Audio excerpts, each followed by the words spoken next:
All right, welcome to Halitics. I'm Hal Ginsberg. So glad to be talking today. A little late today, 3 hours later than usual. And we're really excited to welcome a new guest to the program. Retired Colonel Ann Wright is with us. She resigned her post in the U.S. government because of her opposition to the Iraq War. Good afternoon, Ann. Thank you so much for joining us. What are you doing right now? Senators are voting this afternoon on a joint resolution of disapproval of weapons for Israel to kill Palestinians. And we've been lobbying for weeks to get senators to sign on to say that they would never give more weapons to Israel. And this weapons delivery of 7 different kinds of weapons for $20 billion. We're trying to get the senators to vote it down, and so we're in the last ditch efforts, the last 2 hours as the vote takes place from 3 this afternoon to 5 this afternoon.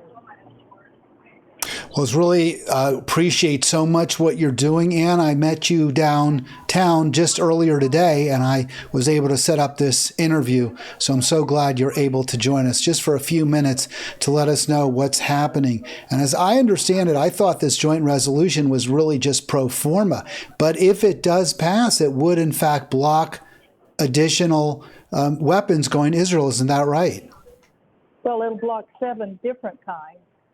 It won't block everything, but it would block the $20 billion package that the Biden administration and Harris administration had put into this package. And what we're trying to do is to get those 6 out of the 7 weapon systems blocked. That doesn't mean that no more weapons will ever go to Israel. There's plenty of different pipelines that are still going. All right, we've got Ann Wright with us. I'm not sure if I cut you off there or not, Ann. I do apologize if I did. Just trying to get all our ducks in a row here. It's a little bit challenging with the with a caller setup we do have. I do want to put up on the screen also, Ann, just a real quick from, I think it's The Intercept explaining what's happening today. This is a bill that Bernie Sanders introduced, and it has a number of co-sponsors. Tell us about the support this legislation is getting. Well, it's pitiful support. It's unbelievable how few senators are signing on to it. It's a recognition that the U.S. Senate and the Congress are still solidly for the genocide of the Palestinians because they keep voting for more weapons. And this is our humble attempt to try to get a few more senators now that Bernie Sanders has introduced these joint resolutions of disapproval. He's introduced it for 6 different weapon systems out of 7 in this $20 billion package. But the main part of the package, like $18 billion, goes to U.S. aircraft that would be sent to Israel. So really, these 6 weapon systems only equate to, like maybe 280,000, or it's a minor amount. Here comes another one. So I'll just say that we want, please, no more money to Israel. Please vote against more weapons to Israel. No weapons, please. Genocide in Gaza, 42,000 people dead that we know of. So that was one of the senators going one way and another one going another. So we're down in the Dirksen building, and slowly as they come by, offering a little more food for thought about whether they're going to. But before I let you go, real quick, I promised you a real short interview, and I so appreciate it. You were in the military for many years. You were in the U.S. government as well. And do you think that the reluctance or the unwillingness of the senators to sign on, except for a very few, including the 2 from Massachusetts, Chris Van Hollen from Maryland, and a couple of others, does that reluctance, in your opinion, reflect the wishes of their constituents? In other words, are most Americans supportive of a bottomless, endless supply of weapons of killing being sent to Israel? No, over 70% of the American public say that U.S. involvement in this genocide must end. And so the senators are going against the will of their constituents. And tragically, none of them were really held accountable for doing that. Although one could say that Vice President Harris, part of her reason she was not elected was that she refused to condemn the genocide. All right, any final words before I let you get back to your very, very important work, Ann, and good luck. Well, thank you. And anybody that's listening to the podcast, please go ahead and call your senator's office. All the votes going on right now, but just let them know. Keep it up, because there'll be more like this. The Congress is going to continue to fund the genocide of Gaza, and it's up to us citizens somehow to get it stopped. Thank you so much. I really appreciate Ann Wright with us, and I would have kept her for the hour, of course, but she's got more important work, and that is to try desperately to stop the killing, to stop the supply of our weapons, U.S. weapons paid for, or at least significantly paid for taxpayer expense. I suppose Israel at some point will pay some of it back, but obviously we're fronting them these weapons that they're using just to eradicate an entire group of people. There's nothing more evil, nothing wronger than that. And this is your Harris-Biden administration at work. This is not Trump. Now, Trump has said he would do the same thing. He has not in any way proposed a different response to Israel. But right now, the Democrats still control the White House, and they control Congress, at least the House, and they are not stopping the murders. It's absolutely atrocious. It's horrific. It's just so wrong. And, I posted this on Facebook yesterday. I just think that this moral superiority, this arrogance, this condescension that we see from Democratic voters is so misplaced when your candidate, the one you support, has indicated during the campaign over and over and over that she would do nothing different, that she was going to continue to supply Israel with the weapons it's using to kill people. It's just horrific. By the way, I do know we had a little bit of a tech problem getting Ann's voice on the air, but we did get it, almost all of it. There was a little bit of an intro we missed, just in case folks noticed that. Also do want to, obviously didn't want to interrupt, but the situation remains horrific in Gaza. We have 13 reported deaths as of midnight this morning. And that number, by the way, has gone up quite a bit. In other words, since midnight, we see a lot more dead. I saw a number of 33, but that count will likely be in the, tomorrow, when I do tomorrow's program. By the way, you're not going to want to miss tomorrow's program. I'm very excited to welcome back to Halitics Andy from the Maryland Green Party, and he is going to be running. Andy Ellis is going to be running for, at least he's announced, he's likely to be running for governor in 2 years. So we're very excited, and we'll talk to Andy Ellis tomorrow about the challenges the Green Party faced in the just concluded presidential election, as well as what he's looking towards in a couple of years. All right, again, 240-242-5646 if you'd like to join me. 240-242-5646 is the phone number here, and your number of dead. Let me just see if I can get that up as well. We already mentioned 13 yesterday, close to 44,000 at this point. It's hard to imagine a more horrible situation. We're supporting, we're backing. And I've heard people say, well, it could be worse. It could be worse, Hal. Trump could make things worse. And I'm just not feeling that. The entirety of Gaza is leveled. Israel has expanded its war into Lebanon and the West Bank, where it was already destroying age-old Palestinian settlements and townships.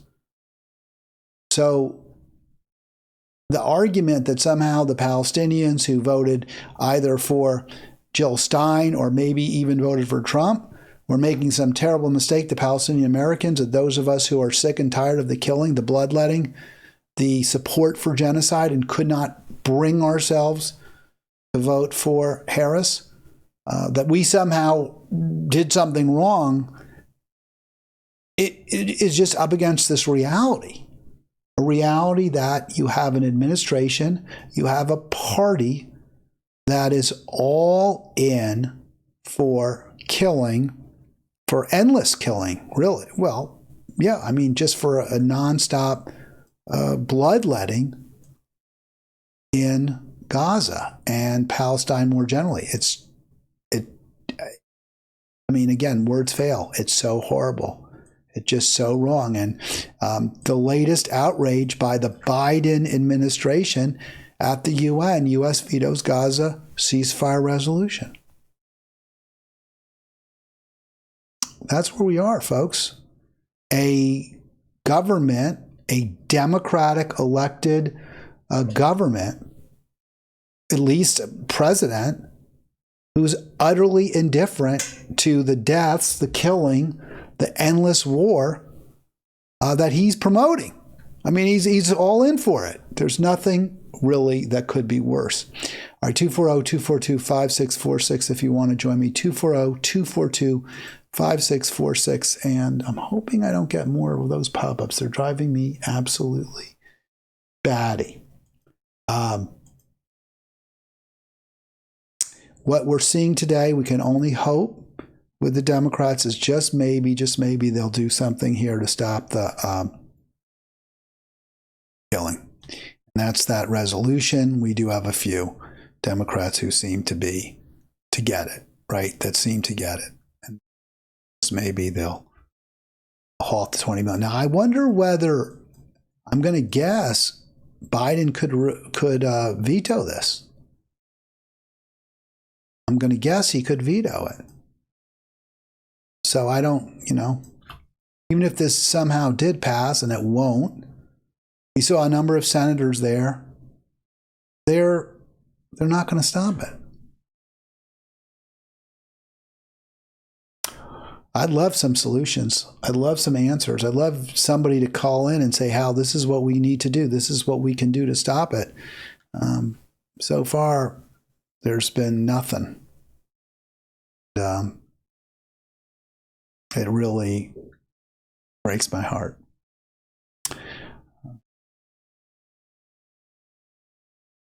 The war in Gaza, really the war on Gaza, it's not really a war in the sense that Israel's against a real army. It's not even against a full state. I mean, Israel even denies that there is a state of Palestine. They deny the existence of Gaza.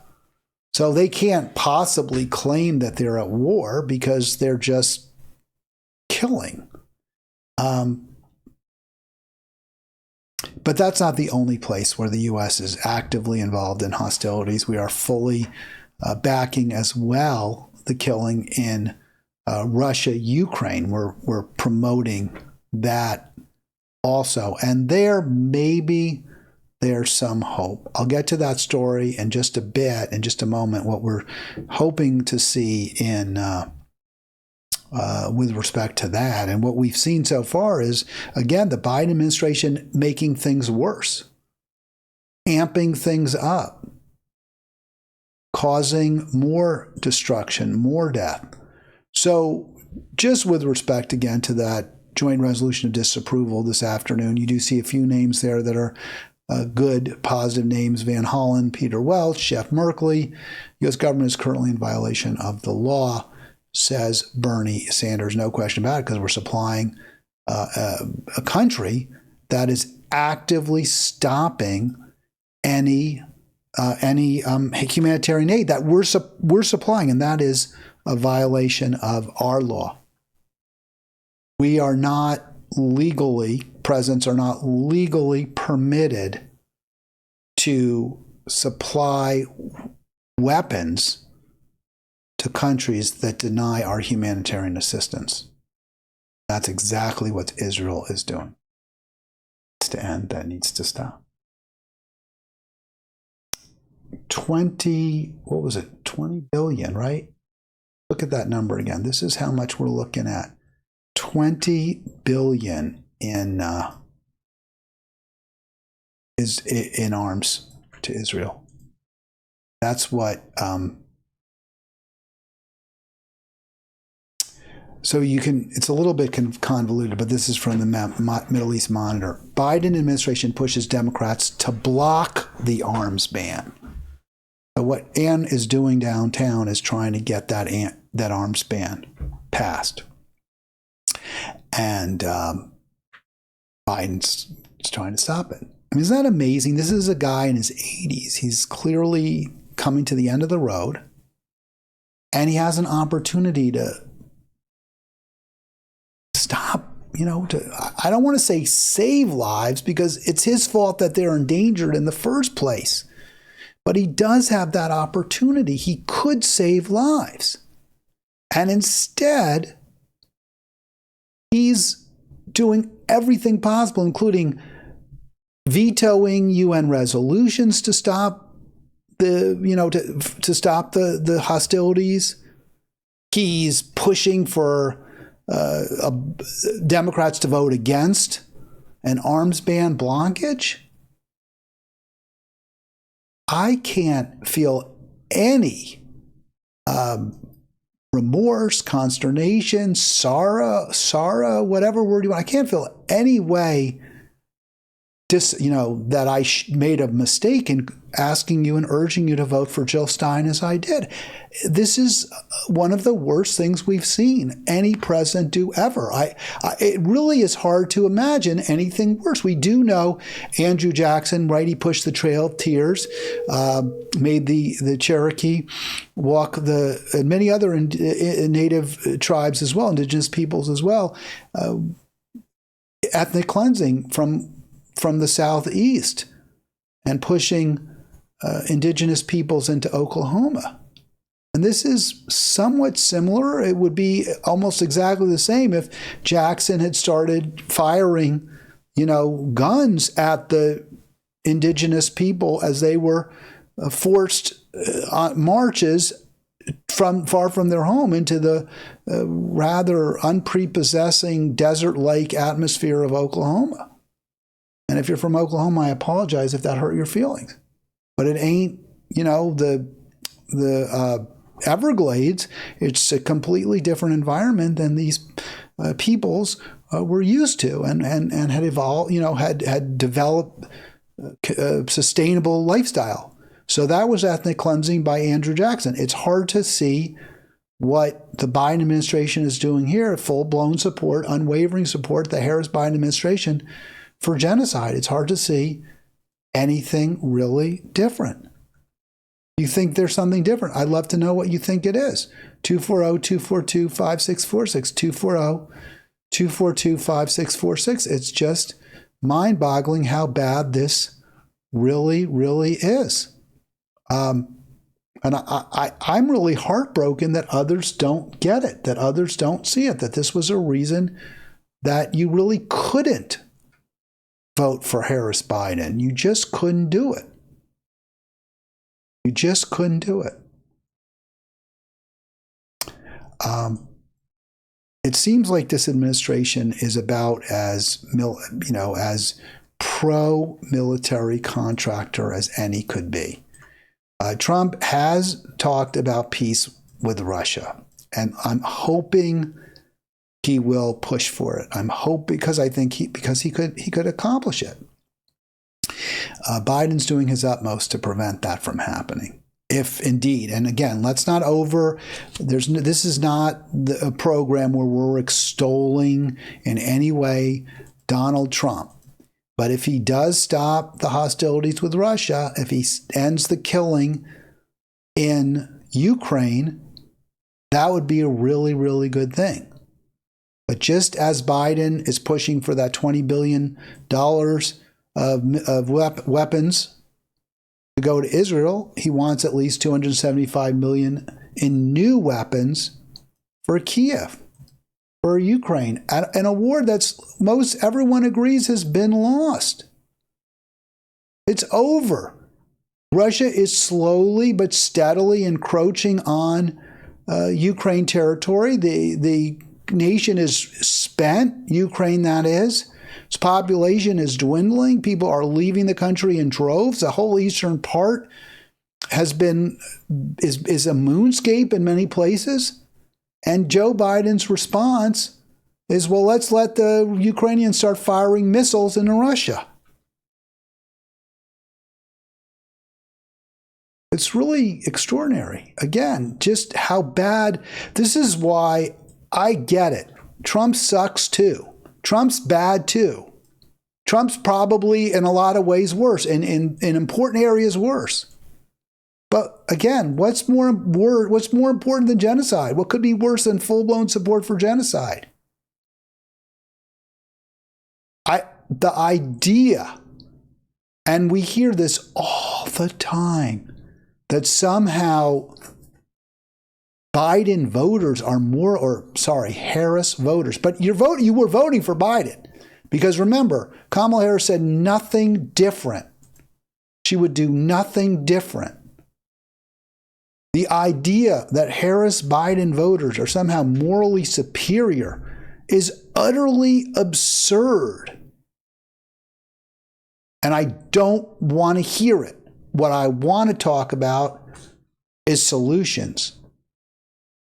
We're supporting a genocide. How do we stop that? Is there any way we can stop it? Biden is now green-lighted the authorization of missiles deep into Russia, and Ukraine has gone ahead and shot them off.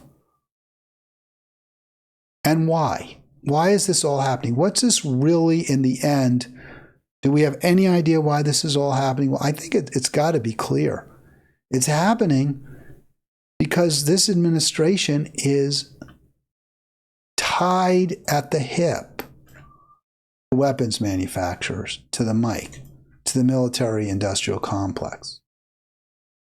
The movers and shakers in this administration are in the pocket of the defense industry. Remember how Elizabeth Warren said yesterday, we played the clip, Tulsi's in the pocket of Putin. No evidence to support that. The New York Times, in a hit piece trying to smear Tulsi, acknowledged there's no evidence to support that. Nothing's turned up. And trust me, the Democrats have looked under every single rock, probably are paying people to come up with something. They can't do it. They haven't done it. But one thing we do know is that the Democratic cabinet members who are most responsible for foreign policy and the military are in the pocket of the defense contractors who make billions from carnage, death, and destruction. Why else would they be doing this? Officials even acknowledge, this is according to is it CNN? New York Times.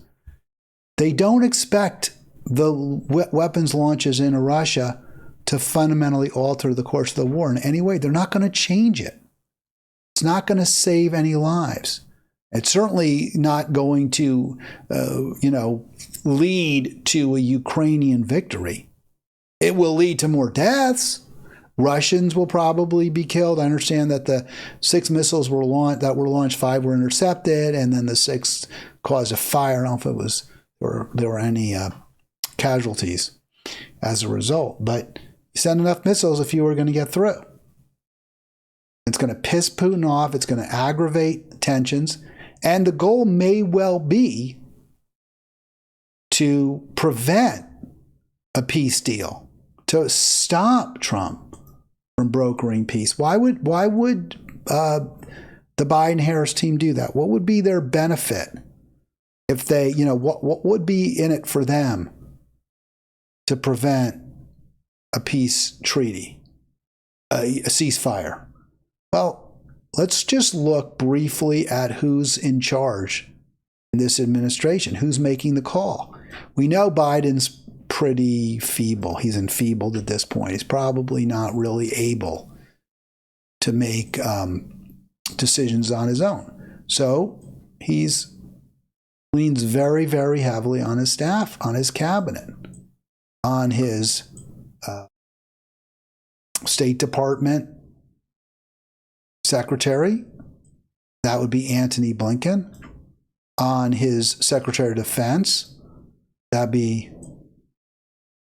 I can't remember his name now. He's a general, obviously. He used to be Secretaries of Defense often were not generals, were not retired military.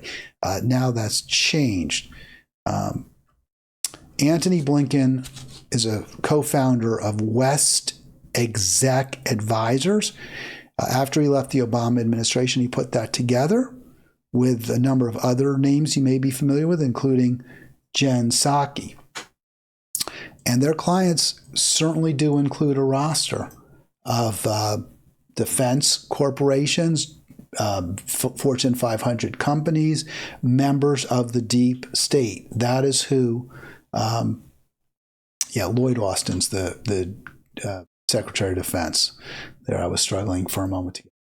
So Antony Blinken has been part of the political revolving door. And during the 4 years when the Democrats were in the wilderness because Trump was president, he started a consulting firm. He doesn't call himself a lobbyist because that way he doesn't have to register as a lobbyist. And if you have to register as a lobbyist, then there's, I think, a year, right? If you're a lobbyist, you have to stop being a lobbyist for a year. They don't register, so they can re-enter government without delays. Isn't that lovely? And of course, the firm's clients love that. Of course, they want the clients do. They want their representatives.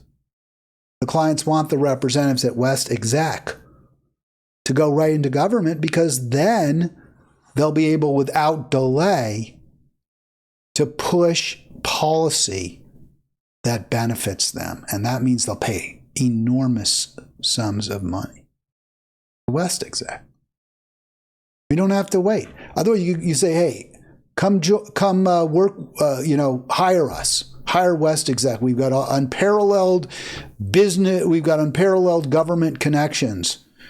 We can really help you out. If you want government contracts, if you want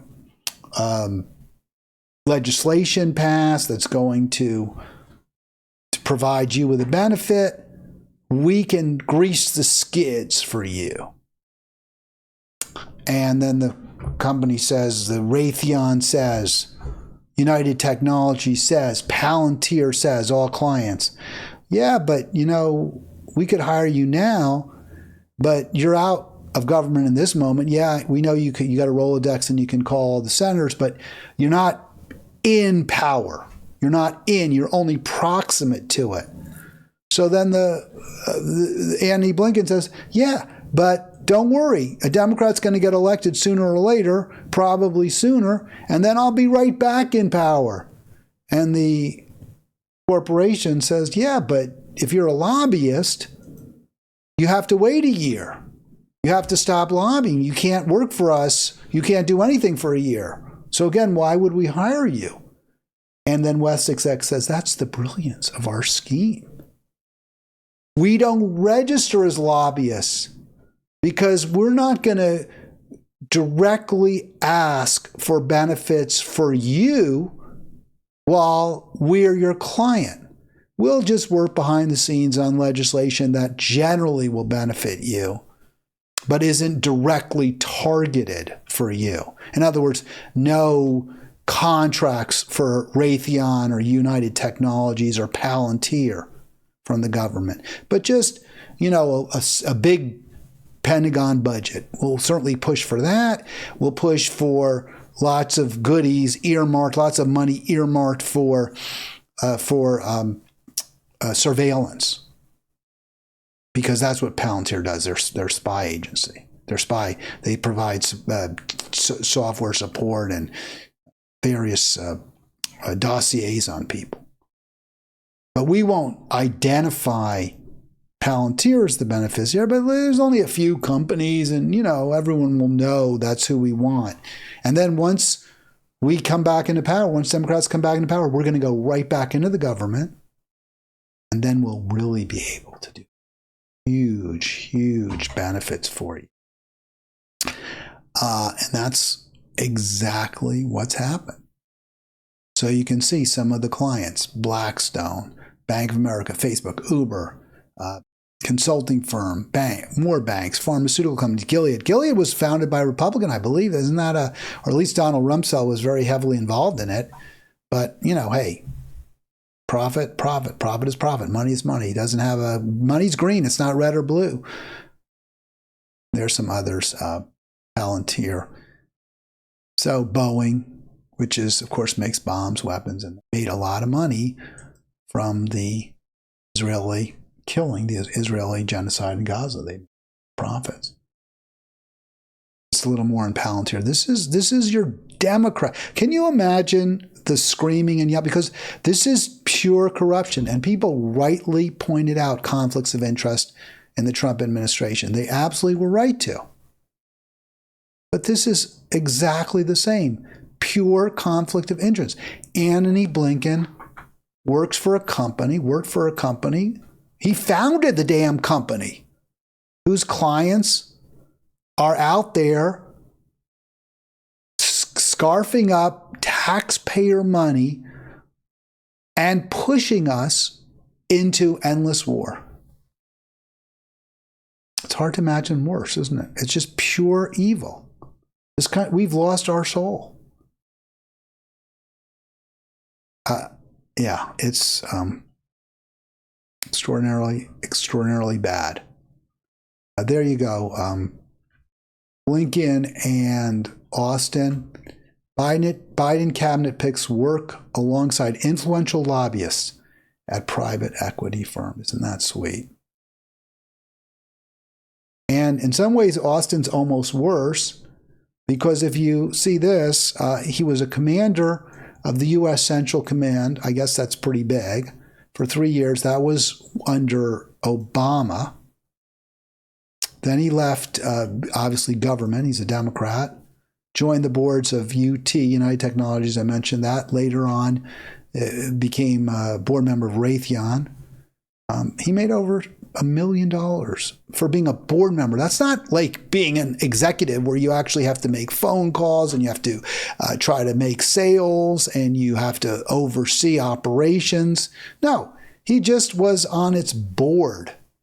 Why would you want a former U.S. commander on your board? Well, obviously, it's all connections for government contracts.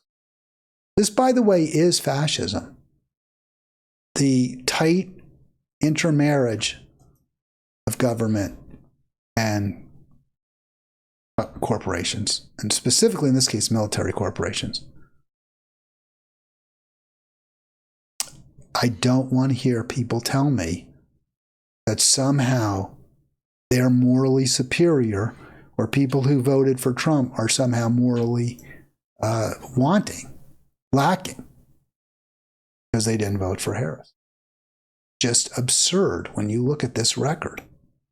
And if you say, well, it's just a few dollars, Hal, it's just a few $1 million here, a few $1 million there, we're talking hundreds of thousands of lives lost.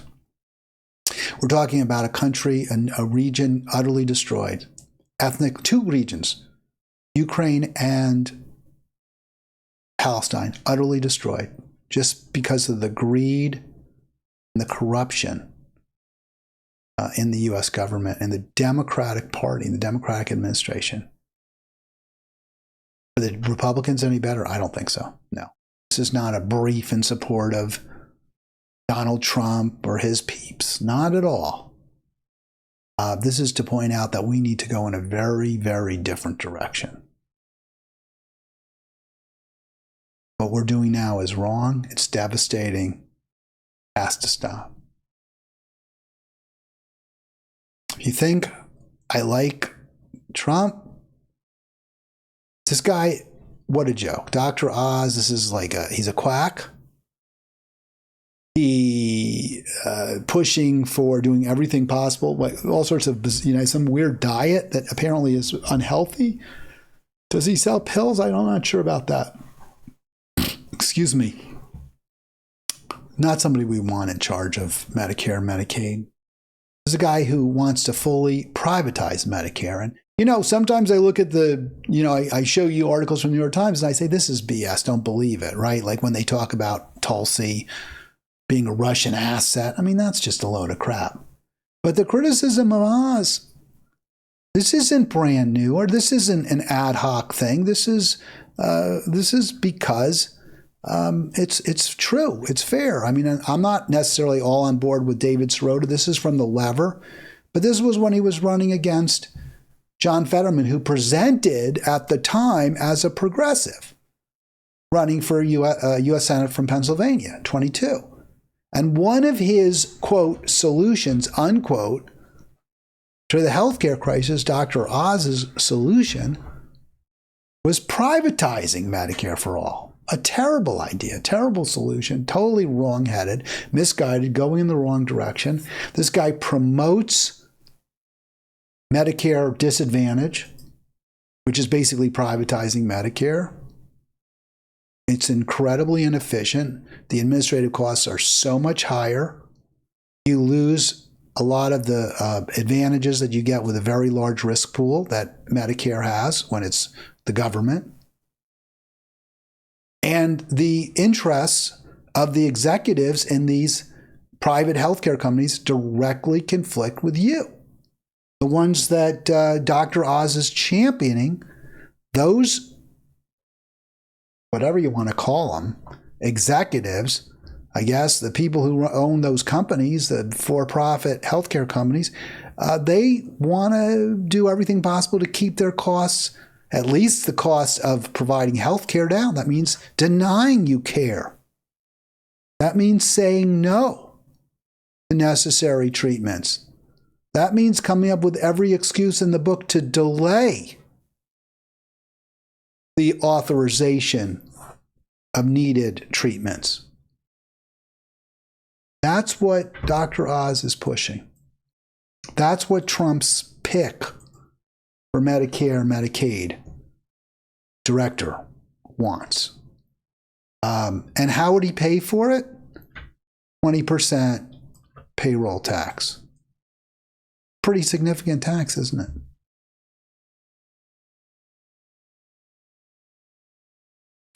That will come disproportionately, regressively from working people, working Americans. A payroll tax, so everyone has to pay it because it's not like you can, you're exempt because you have a lower income.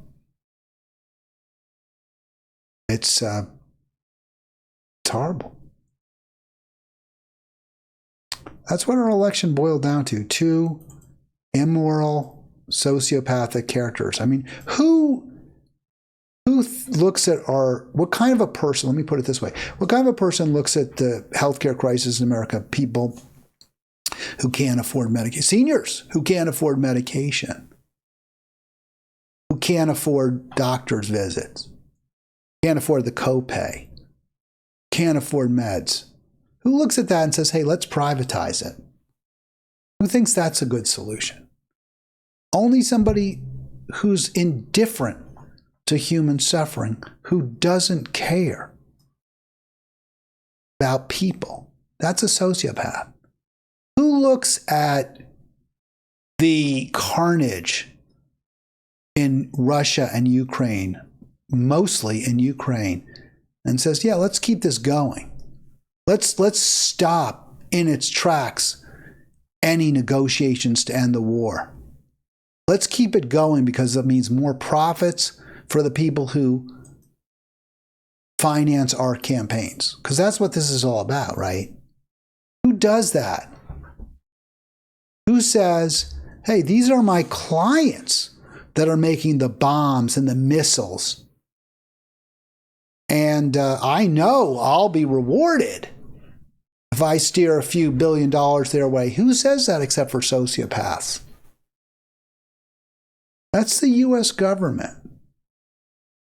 I didn't get into it, but I had a conversation with somebody who watches the program a lot, and they were like, you're so pessimistic, and people aren't that bad. There are good people.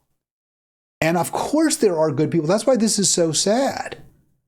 I mean, we're all a mixture, but so much money, so much of our wealth, our treasure, our future being worse than squandered, spent to kill people, to promote endless war. We need to do something very, very different. And I want to know what it is, because I honestly don't know. I don't have an answer. I wish I could tell you. I don't know. I don't know. My solution, and I still stand by it, was you at least vote for Jill Stein. And virtually nobody bought into that solution. We'll talk about that tomorrow with Andy Ellis. Our friend, and I use the term loosely, Dr. Oz, Medicare Advantage is his answer. It's been exploited to the tune of billions of dollars. That's why Oz likes it, because so much money is skimmed off the top.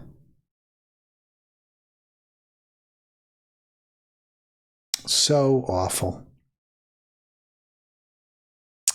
All right, 240-242-5646 if you want to join me, 240-242-5646. What about this Linda McMahon? Is she a better choice? That's who Trump wants to take over the education department. Well, I guess you can make the case that she's not quite as awful as Oz, because Oz's record is one of exploiting. Right? He was nominated for Medicare, Medicaid, right? His record, and by the way, I'm very harshly critical of the Biden-Harris administration. But to be fair, and I look closely into this, they aren't great on health care. They aren't for Medicare for all. They never supported Medicare for all. Well, I guess for a hot second, Harris did, when I guess she thought it might help her get elected. And of course she would be able to, pivot away from it at some point, but it never came up as something she supported in the latest election campaign. But to their credit, and they did push Medicare disadvantage for a little bit, but to their credit, they did go after some of the scammers, some of the short timers who were exploiting the system. So I give them a little bit of credit for that. Linda McMahon, Worldwide Wrestling, whatever it is, WWE executive, World Wrestling Federation, WWF, World Wrestling Federation, I guess. I don't know. I don't watch that stuff. It's such crap. She has virtually no experience in education. I guess she was on the Connecticut State Board of Education for a year, but she really didn't do anything there. She doesn't have a bad record in education like Betsy DeVos did, who, Betsy DeVos was all about privatizing the public schools, making them evangelical friendly. At least you can't say that about McMahon. But she's going to spearhead the effort, as Trump says, to send education back to the states. All right, education, in case you didn't know this, is already with the states. It's even lower than that. Education policy is mostly determined at the local or county level, depending on the type of school system that is in your community. So I live in Maryland, where the counties are tasked with running public schools. So we have the Montgomery County public school system, and they make almost all the policy. The Board of Ed, working with the superintendent and other executives, and to some degree the county council, they make policy. It's not the U.S. government. It's not the Board of Education. It's not even the state of Maryland. Yes, sometimes we get guidelines. Montgomery County gets guidelines from the state.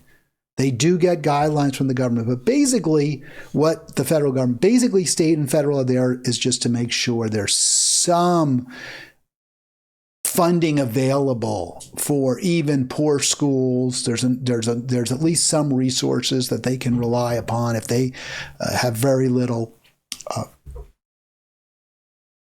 property tax base, which is where the funding comes from, mostly property taxes. So the feds and the states provide a little bit of backing. Obviously, a wealthier state like Maryland and New York and New Jersey, Massachusetts has more available than in Arkansas, Louisiana. So that's a big reason for the inequity, the inequality in education. Well, you send education back to the states, it's going to become worse. Poor schools will be poorer. I'm not even sure wealthy schools will be wealthier because they're not going to get what the support they get from the federal government. But without question, poor schools will get poorer. States with underfunded education systems will have less. Society will become more unequal. That is the education system that Trump envisions. And look, to be fair to Trump, I don't know if it's being fair. Trump's not the brightest bulb in the drawer, right? He's not that shrewd or smart or whatever word you want to use. And, he was born at third, and he probably he wouldn't have gotten where he got without that remarkable advantage he got from picking the right parents. You compare that, if he had had to compete against well-educated children of poor and working class parents, if he'd had to compete directly with lots of them, he knows. He probably wouldn't have succeeded to the degree he did succeed by inheriting the position as the head of Trump Enterprises from his father. So one of the ways that the elite managed to maintain power, to keep their grip on our nation's wealth and treasure, is by limiting the number of people who have access to the kind of education needed to become a captain of industry. I'm not saying you have to be such a genius, but man, who the hell knows how to start a Google or an Amazon or to become a very successful corporate lawyer? You do have to be bright and you have to be well educated. So let's limit that. Let's make it so expensive that almost no one can get it. Let's make sure that kids who go to poor public schools will simply not be prepared for top quality colleges and universities. That's a very, very effective strategy for maintaining remarkably high levels of inequality, which is exactly what we have in this country today. So what are some of the specifics of this plan to gut even further? And let me say this. Democrats brought a lot of this on themselves. It's not like states and municipalities and counties that have Democratic control necessarily have great public school systems. There's plenty of problems. Montgomery County is known in Maryland for one of the top public school systems, but there's lots and lots of problems. There's self-dealing. There's contractors who seem to, direct contracts to companies that don't do their job. There are poor decisions made along the way. There's bloated bureaucracy. It's all part and parcel of our education system. And this is a democratically run county. If Democrats can't do a good job when government is entrusted to them, then voters are going to stop entrusting government to them. And then we may get even worse. So one of Trump's efficiency experts here, Vivek Ramaswamy, he says he wants to shut down the Department of Education. Looks like that probably won't happen. Probably not going to happen because a lot of Republicans, businesses, Republican states rely on the Department of Education for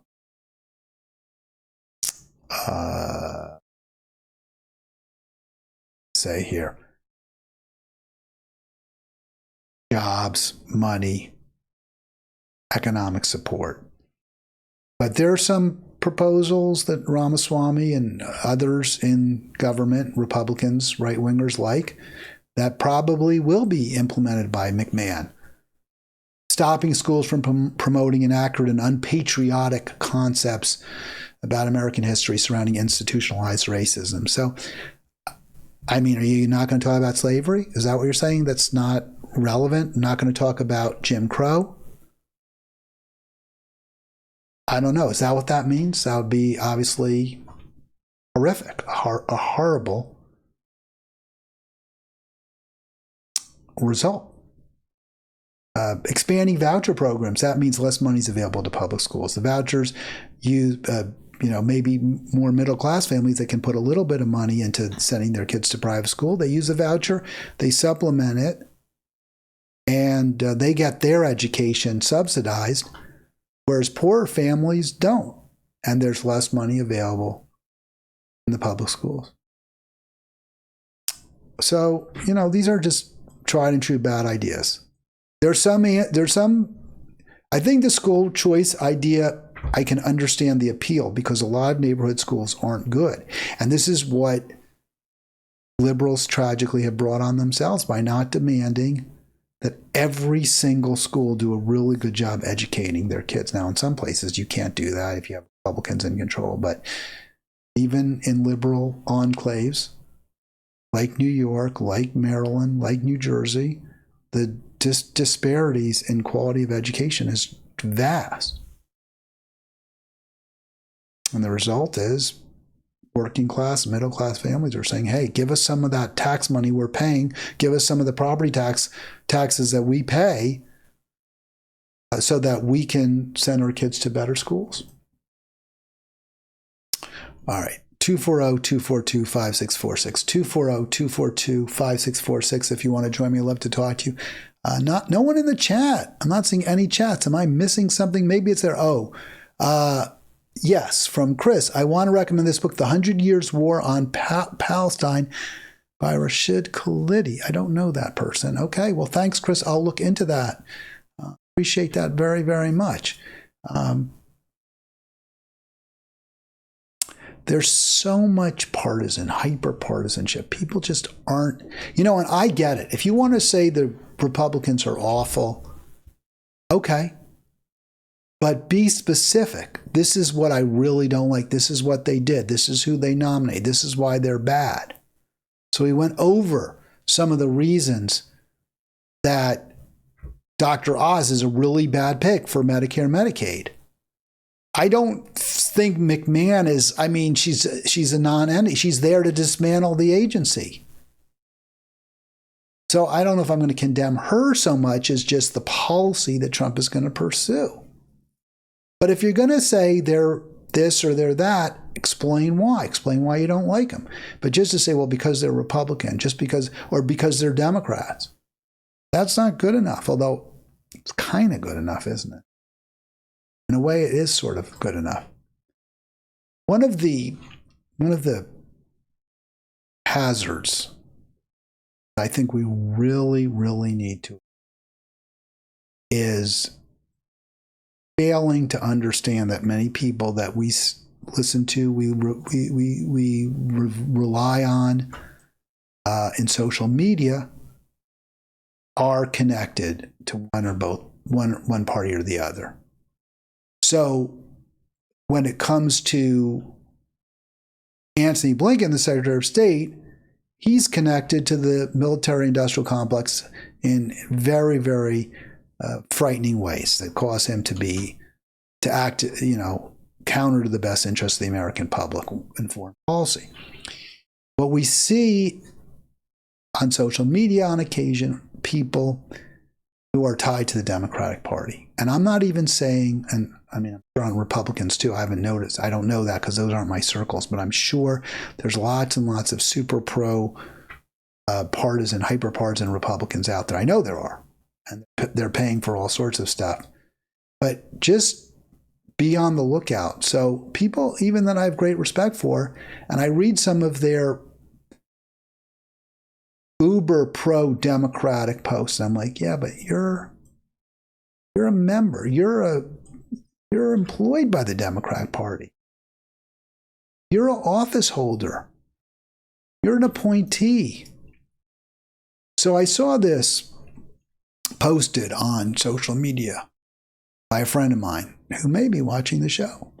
What do you think of this analysis? I tend to agree and wonder what you think. Trump is profoundly evil, but he is a very conventional kind of profoundly evil of the same variety as Biden, Obama, and Bush before him. So that's the question. So I don't think Trump is conventional at all. I think he's different. Not saying he isn't evil. He's done some terrible things. And bad people do bad things. I've seen on occasion what I would say glimmers of humanity in Trump. I mentioned that he did say at that CNN town hall, I mentioned I played it, that he wants people not to die in Ukraine when he was asked the remarkably stupid question, do you want Putin or do you want whatever? Do you want Ukraine to win the war? And he said, I want people not to die. Well, that was a good answer. By the way, don't forget to click like, click subscribe. I mentioned one of his Miss USA contests where they gave the prize to the wrong winner. They announced the winner, Steve Harvey did, and it wasn't the right winner. It was the wrong person. And Trump said, no, well, they're both co-winners. We're not going to take anything away from anybody. And we showed a little bit of understanding of humans and how people react and concern, and actual concern. But, he's a bad guy. He does bad things. Bad people do bad things, just like Joe Biden. I mean, I don't know what else to call him but a bad guy if he's going to send missiles or authorize missiles into Russia, thereby likely kiboshing, or at least in an attempt to kibosh a peace deal. I don't know what else to call a guy who's out there beating the drums to keep funding Israel's slaughter in Gaza. And Trump has done really bad things too. And his plans for Medicare, that's bad. That's evil. People are going to not get health treatment that they absolutely need. Our education system is going to become even more unfair and inequitable and unequal. But I don't think he's conventional the way Trump or the way W was and Obama. Those were all, and Biden, they're all deep state. Same with Hillary. They're all insiders. They're establishment people. They're part of the mic. Some of the same people. Victoria Nuland, I believe, stays in power. Elliott Abrams stays in power. Domestically, maybe there are some changes. But both promote neoliberal policies, free, quote, free, unquote, trade deals. Trump is not conventional. And I note that, he has spoken against the endless war in Russia, proxy war with Russia. So I think there are some ways he's a little bit different, whereas Cheney and Obama and Hillary all expanded the security state and amped up hostilities with other countries. Trump did, by the way, greatly increase the drone activities, murder by drone, which is terrible. So I'm not defending Trump, but I just don't think he's conventional. I reject that analysis, and I, continue to say, he amped up the drone program. He separated families at the border, which is just so cruel. He's clearly authoritarian, fascistic, as January 6th proved. But, I say he's sui generis. He's unique, different from the other presidents, but not uniquely evil. But he's evil, just not uniquely evil. So I think that's a fair analysis. It was my analysis, so of course I'm going to think it's fair. But then there was this posted by somebody I actually know and care about, haven't seen in a long time. I never out people. I don't dox them for what they post. And if they want to call in, this is all the public's domain, I believe. So, or certainly if you're Facebook friends with these people, you can find them. But they don't agree that Trump is no different or it's conventionally evil. They believe he's worse, much worse. And even though we would be better off with multiple parties and the Democrats aren't great, we don't have that option, which that totally ticks me off, that comment. Because we should have that option, and you should be pushing for that option, and you should be telling people to vote green, because the current options are totally, the viable players as they're described here are totally unacceptable, totally evil. They're outside the pale. Not P-A-I-L, but P-A-L-E. They're beyond the pale of settlement. They're not part, they should not be part of the conversation at this point, the leadership in both parties. But this writer's saying, nope, you either get Dems or you get Republicans. You don't get both. You don't get to move something else. You have to take either from A or B. You can't pick from C. That's what this writer is saying. And that's what many of you say and believe. They go on to note, see if I can get the whole thing here. They go on to note that they are culturally different. I think that is true. They are culturally different. The Republican Party has become the party of the blue-collar people and of those without college degrees. They're culturally different and they differ greatly platform-wise. I think maybe on platform, but not on policy.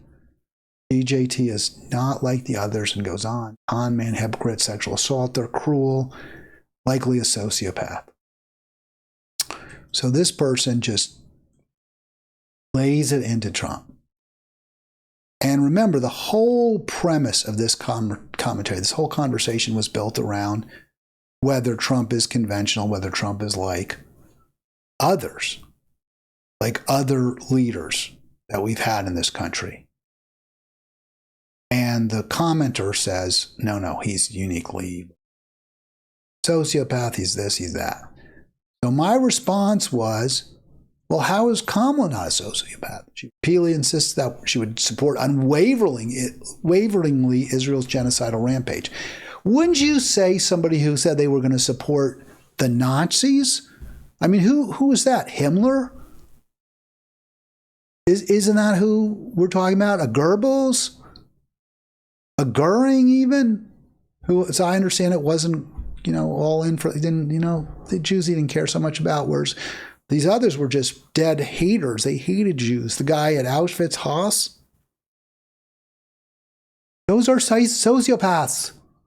They don't care about human lives. They even enjoy taking it in some cases.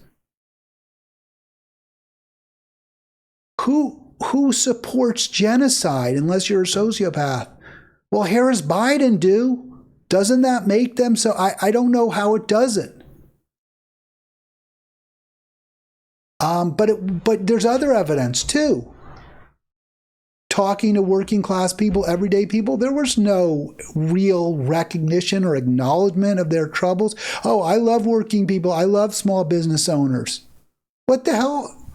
That's not addressing their day-to-day problems, getting enough food, being able to pay the rent, having to live at home, even though you're 30 years old, living with your parents, even though you're with your husband, but you're 32 years old and you want your own home.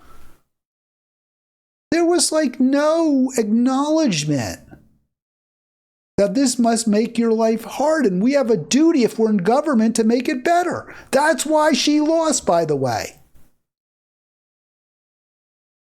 Now, is it relevant if there's a conversation about Trump being uniquely evil or not being uniquely evil, and someone says, well, he's a sociopath, and then you respond, well, but how is Harris? She is too, right? So he's not uniquely evil. And why is that so important? Because if the two options, the Republicrats, are both evil, then we must find an alternative. Now, I don't necessarily say it has to be the Green Party. We'll talk to Andy tomorrow about that. To me, I don't know what else is on the horizon. And I have a problem with the Green Party. The Green Party doesn't run candidates in every race, and there's other issues. I don't love the identity politics. They've embraced that to a degree I'm not happy about. But they don't take corporate money. They're not pro-war. They are pro-green, pro-environment. They seem like the only decent option out there. And we have to, if we acknowledge just how bad the Democrats are, what other choice do we really have? And if there's another option, I know people say, well, we have to rebuild the Democratic Party. We have to make the Democratic Party better. I've been trying to do that for 6 years, 7 years. It's only gotten worse. Everything the Democratic Party is toxic. Everything it touches, it makes worse. The institutional groups I was part of that, at least at first, and I believe sincerely, were planning to, let's take on the Democrats. Now they're basically, oh yeah, we just want to rebuild a better party. So the response to my response, which was, well, wait, you're saying Trump's a sociopath? Fine, granted. But how is that different? Ignoring what I said and switching the focus of my response to the topic you want to discuss, really? And yeah, really. For the very reason I just gave. For the very reason I just gave. And then I went back and I explained exactly what I just said. Exactly what I just said, that both parties are the problem. We must unite, and I couldn't have made it clearer. And we must unite in support of and it could not be clearer. But, in the end, this individual works for the Democratic Party. And if you work for the Democratic Party, you can't, I hate to say it because I see this all the time. People I really respect, people who are caring people, smart people. But there's a reflexive defensiveness there. And it makes it impossible in the end for them to be part of the solution. So I, again, get back to,